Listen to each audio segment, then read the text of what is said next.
नमस्कार, प्रभा साक्षी देख रहे हैं आप। आपके साथ मैं हूं अंकित सिंह। बिहार एक्सप्रेस में आपका स्वागत है। बिहार में मतदाता पुनरीक्षण का मामला ज़बरदस्त तरीके से चल रहा है, लेकिन इसको लेकर सियासत भी जारी है। आज भी संसद में हंगामा जारी रहा, जिसकी वजह से कोई कामकाज नहीं हो पाया और चौथे दिन की कार्यवाही ठप हो गई। दूसरी ओर पटना लिए चलते हैं। पटना में भी ठीक ऐसा ही माहौल है। बिहार विधानसभा के बाहर विपक्ष का प्रदर्शन हो रहा है, बिहार विधानसभा के भीतर विपक्ष का हंगामा हो रहा है और बिहार विधानसभा चल नहीं पा रहा है।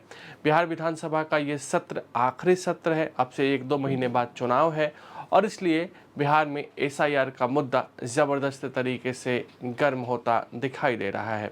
चाहे वो दिल्ली क्यों ना हो या पटना क्यों ना हो, दोनों जगह विपक्ष लगातार इसे मुद्दा बना रहा है, सरकार और चुनाव आयोग को निशाने पर ले रहा है और साफ तौर पे कह रहा है कि इसमें लोगों के वोट काटे जा रहे हैं। ऐसे लोगों के वोट काटे जा रहे हैं जो बीजेपी या जेडीयू को वोट नहीं देते हैं। साथ ही साथ ये कहा जा रहा है कि गरीबों को परेशान करने की कोशिश इसके ज़रिए हो रही है, एनआरसी लागू करने की कोशिश हो रही है इसके ज़रिए।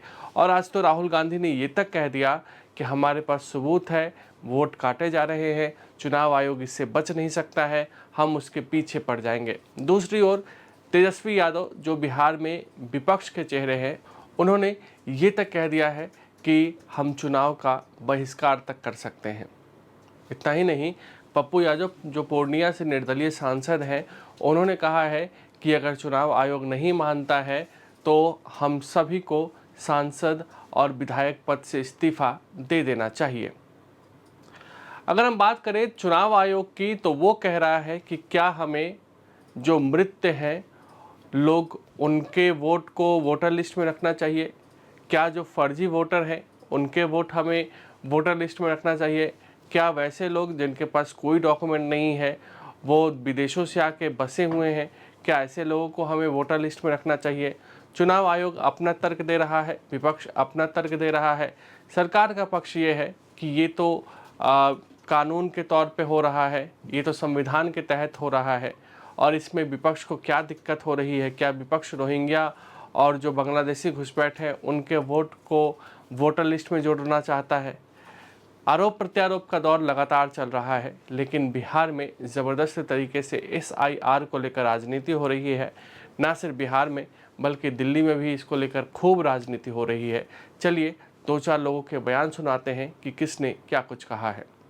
सब कुछ तय हो ही गया है कि भाई बेईमानी करना ही है, खुलेआम बेईमानी करना है, वोटर लिस्ट से लाखों का नाम काट देना है। और यही लाखों वोटर जो थे मोदी जी को वोट दिया, कई सरकारें चुनी, तब ठीक था। अब ये अचानक से गड़बड़ कहां से हो गया? यही तो सवाल पूछा जा रहा है। यानी सरकार के लोग आज खुद ही कह रहे थे कि भाई हम फर्जी चुन करके आए हैं और फिर से फर्जी चुन करके आएंगे।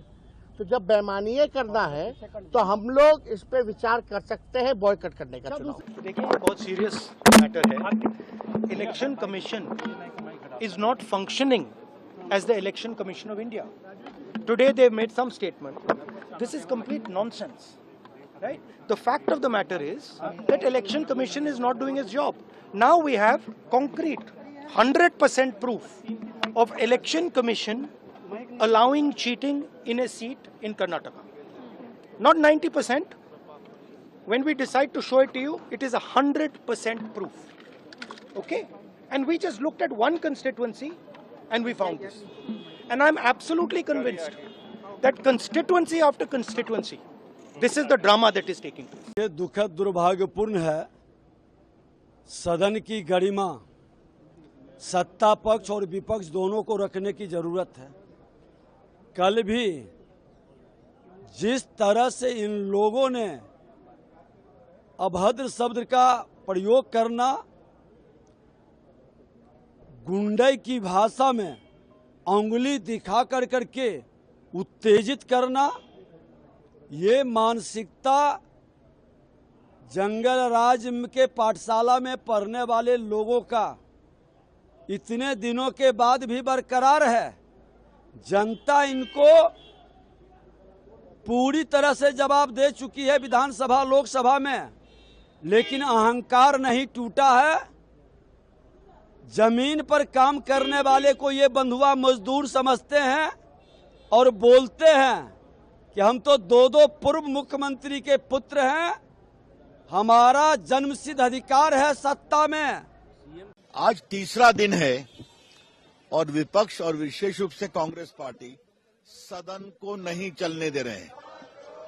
बाहर आकर कहते हैं कि हमें बोलने नहीं देते हैं, राहुल गांधी बोलते हैं और अंदर में चर्चा में भागने लेते हैं।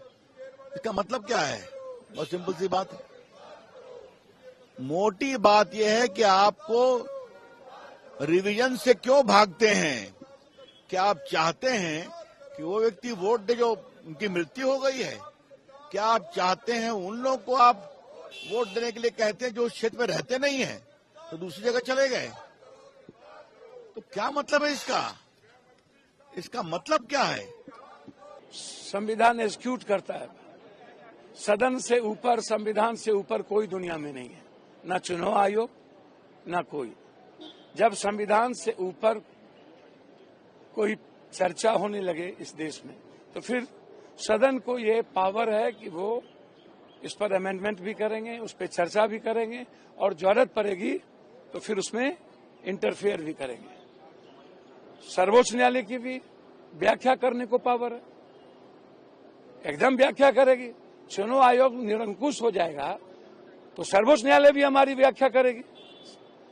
अब आप हमको बताइए, बिल्कुल एक तरफा कब पता चला इनको? 6 महीना पता नहीं चला कि 1 लाख वोटर नहीं है। इसके पहले इनको 16 सालों से पता नहीं चला कि आधार कार्ड जिसको आइकॉन बनाए हुए थे, सारे लिंकेज, बैंकिंग, 84 करोड़ लोगों को अनाज, सब आधार कार्ड से, इनको पता नहीं चला।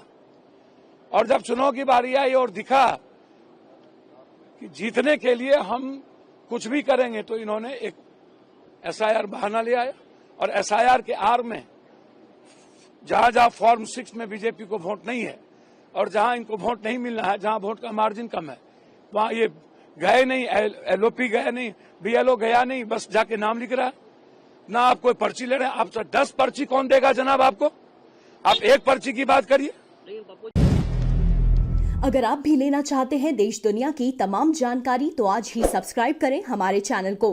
साथ ही नीचे दिए बेल आइकन को जरूर दबाएं ताकि हर अपडेट आप तक पहुंच सके।